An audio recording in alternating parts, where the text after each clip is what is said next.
Pour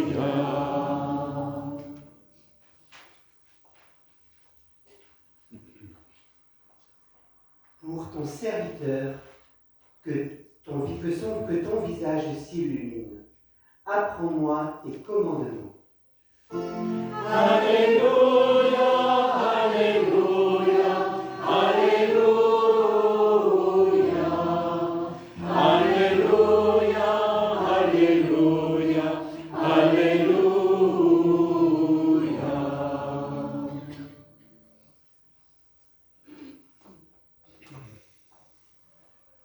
Le Seigneur soit avec vous. Et avec votre esprit. Bonne nouvelle de Jésus-Christ selon saint Luc. Gloire à toi, Seigneur. N'oublions jamais que si nous osons marquer notre front à l'écoute de la parole, c'est que nous demandons à cette parole d'aller jusque là derrière. Et même jusque-là. Notre bouche pour qu'ensemble nous puissions la partager toujours. Et notre cœur pour accepter qu'elle nous transforme. Alors peut-être on va reprendre un Alléluia pour vous sortir de ce que j'ai dit. Alléluia, Alléluia, Alléluia, Alléluia, Alléluia, Alléluia.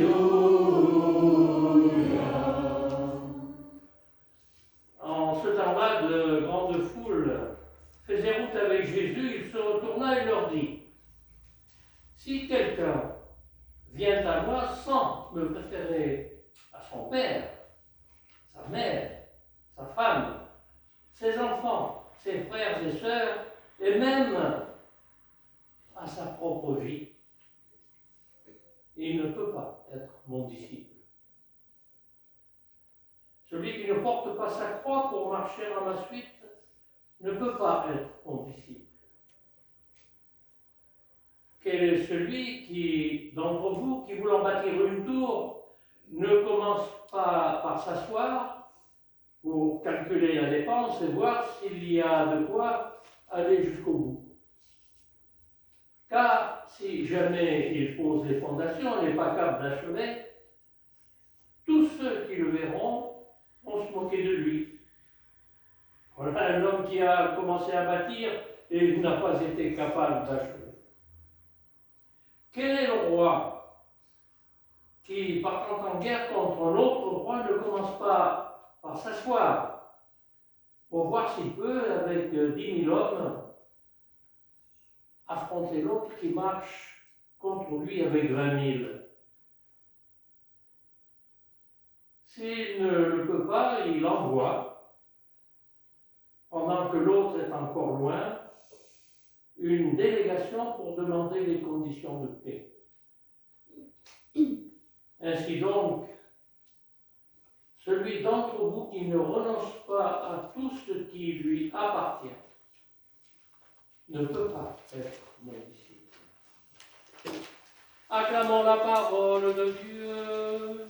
Louange à toi, Seigneur Jésus. Merci pour cette très belle homélie. Un peu courte mais forte. Alors je vais essayer de faire pareil, mais bon, tant pis, hein. On fera ce qu'on peut.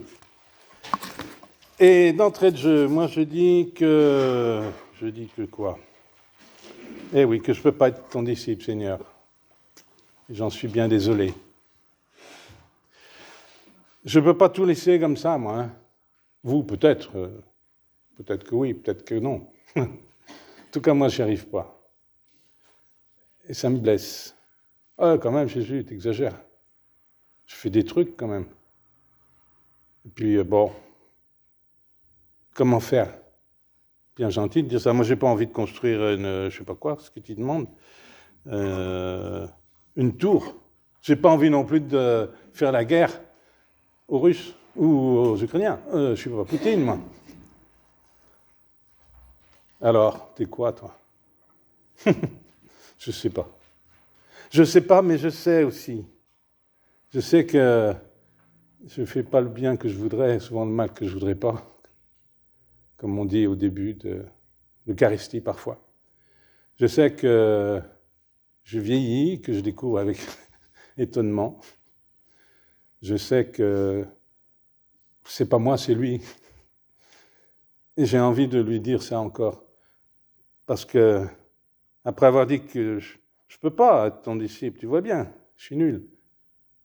Toi, tu dis, ben viens, suis-moi, jusqu'à la croix. Mais je veux pas aller sur la croix non plus, oh, on se calme. T'exagères. Et puis, tout d'un coup, je comprends que c'est pas moi qui vais sur la croix, c'est lui qui va sur la croix. Et il n'y va pas par plaisir non plus. Il y va pour me sauver, pour te sauver, pour nous sauver tous de notre durcissement, de nos pauvretés, de nos faiblesses, de tout ce qu'on n'aime pas en nous, quoi. Ce qu'on aime bien, des fois, il faudrait peut-être aussi dégager un peu. Il vient nous sauver. Il nous sauve par sa mort, mais c'est complètement fou, son histoire.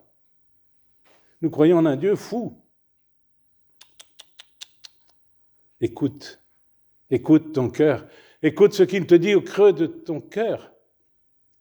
Je suis le Dieu qui t'aime.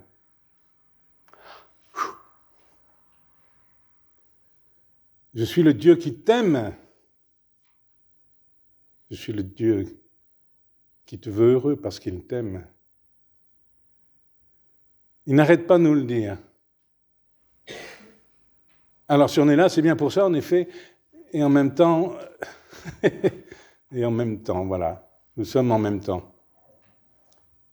Mais cet amour-là est plus fort que tout, et c'est ce qui nous nourrit ici, de nous rencontrer autour de l'Eucharistie, qui veut dire merci, qui veut dire oui, viens, mange-moi, grandis-toi de moi, dit le Seigneur, pour que tu aimes davantage encore. C'est moi qui viens à toi. Et moi, je sais bien que je ne peux pas. Alors je te dis merci. Merci, c'est justement le mot Eucharistie en grec. Eucharisto, merci. Pour ceux qui ont été. C'est ce qu'on dit encore. Merci Seigneur pour tout ça. Et puis aujourd'hui, j'avais envie aussi de parler des taulards, ceux qui vont en prison. Alors on ne les aime pas beaucoup, ceux-là. S'ils vont en prison, c'est qu'ils ont fait des choses mal, qu'ils y restent. Vous savez, pendant la grosse chaleur, à la prison d'Angoulême, c'est le quartier femmes en tout cas, il n'y a pas de fenêtre qui s'ouvre. Vous imaginez, vivre dans un four, sympa. Alors chez les hommes, il y a un petit peu, bon. Et puis quand même, on célèbre. Oh, ils ne sont pas nombreux, 10, 12 sur 250, c'est pas terrible, hein. Et parmi eux, il y a des jeunes, et notamment, je pense à un jeune là, qui va être libéré là, bientôt, qui a redécouvert, ou plutôt découvert la foi. Parce qu'on se retrouve en petits groupes et on partage et on fait comme nous, là on chante.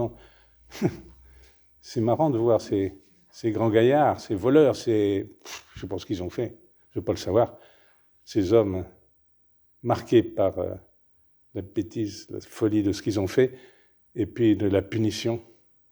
Et qui chantent.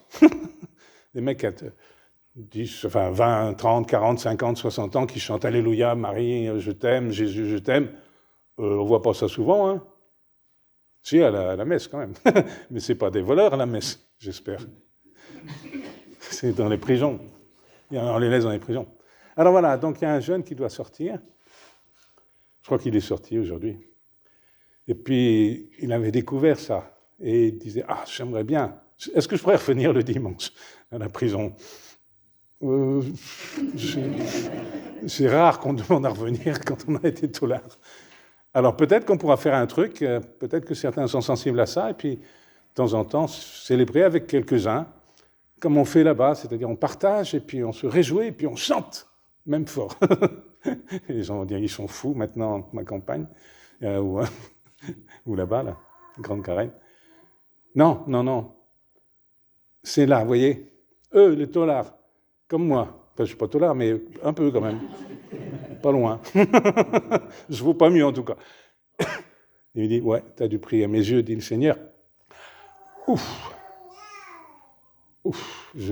Bon, je vais m'arrêter parce que j'en chiale. Alors, c'est le don de je ne sais pas quoi, des larmes, comme on m'a dit un jour. Tu parles. Alors, j'ai eu la chance d'être malade pendant 1 an et demi, donc c'est bien. Donc je suis plus faible, donc ça sort mieux. Tu parles. C'est lui qui parle, le Seigneur, qui nous dit « Je t'aime, même moi ». Et moi je dis « Oh, je suis calme, tu vois bien que je ne suis pas capable ». Alors je te dis encore merci. Eucharistie, pour vous, pour moi, pour nous tous. Amen.